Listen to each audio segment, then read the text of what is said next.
இன்று மாலை 6 மணிக்கு கூலி திரைப்படத்தோட அப்டேட்டை வெளியிட போவதா அதிகாரப்பூர்வமான அறிவிப்பை வெளியிட்டிருக்காரு இயக்குனர் லோகேஷ் கனகராஜ்.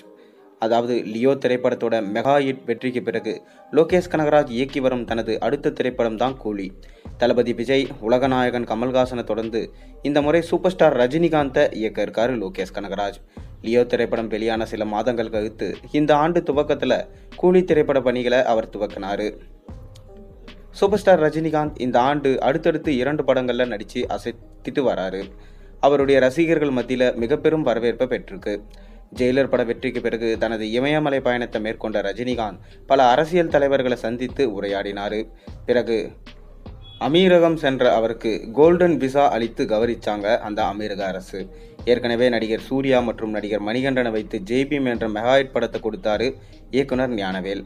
அவருடைய இயக்கத்தில் தனது வேட்டையன் பட பணியை கடந்த ஆண்டு இறுதியில் துவங்கிய ரஜினிகாந்த் இந்த ஆண்டு முதல் பாதியிலேயே அந்த படப்பணிகளை முழுமையாக முடித்தார்.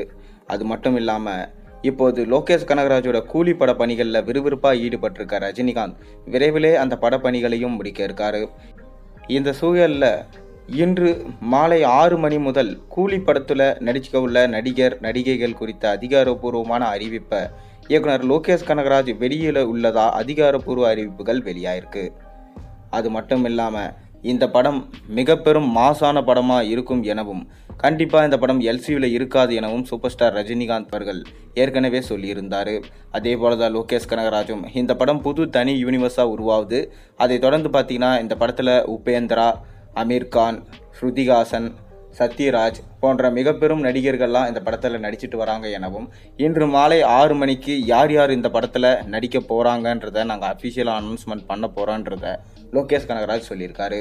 ஒரு பக்கம் இந்த படத்துக்கு வில்லன் கிடைக்காம எல்லார்கிட்டையும் பேச்சுவார்த்தை நடத்திட்டு வந்த லோகேஷ் கனகராஜ் இப்போ யாரை வில்லனாக இந்த படத்துக்கு லாக் பண்ணியிருக்காரு அப்படின்றது தான் மிக பெரும் கேள்வியாக வந்திருக்கு.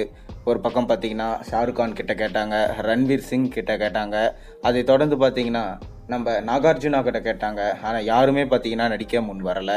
இப்படி இருக்கும் சூழ்நிலையில் யாரை லாக் செஞ்சு இந்த படத்தில் வில்லனாக பண்ண போகிறாரு, ஒருவேளை சூப்பர் ஸ்டார் ரஜினிகாந்தே டபுள் ஆக்ஷனில் இந்த படத்தில் வில்லனாக இருக்க போகிறாரா என்ற சந்தேகம் இப்போ எழத் தொடங்கியிருக்கு. மேலும் அமீர்கான் ஒருவேளை இந்த படத்தில் வில்லனாக இருக்கலான்னு ஒரு பக்கம் பேச்சு போயிட்டுருக்கு. இன்னைக்கு மாலை வெயிட் பண்ணணும், அப்போ தான் நமக்கு தெரியும். நீங்கள் யார் இந்த படத்தில் வில்லன் மற்றும் கேரக்டர் ஆர்டிஸ்ட்லாம் யார் பண்ணுவாங்கன்றது தெரிஞ்சால் இப்போவே கமெண்ட்டில் கீழே சொல்லுங்கள். மேலும் சேனலில் போடுற ஒரு வீடியோஸும் பிடிச்சிருந்தா மறக்காம சப்ஸ்கிரைப் பண்ணுங்கள், லைக் பண்ணுங்கள், பெல் ஐகானை ப்ரெஸ் பண்ணுங்கள். அப்போ தான் நான் போடுற வீடியோஸ் எல்லாம் உங்களுக்கு நோட்டிஃபிகேஷனாக வந்து சேரும்.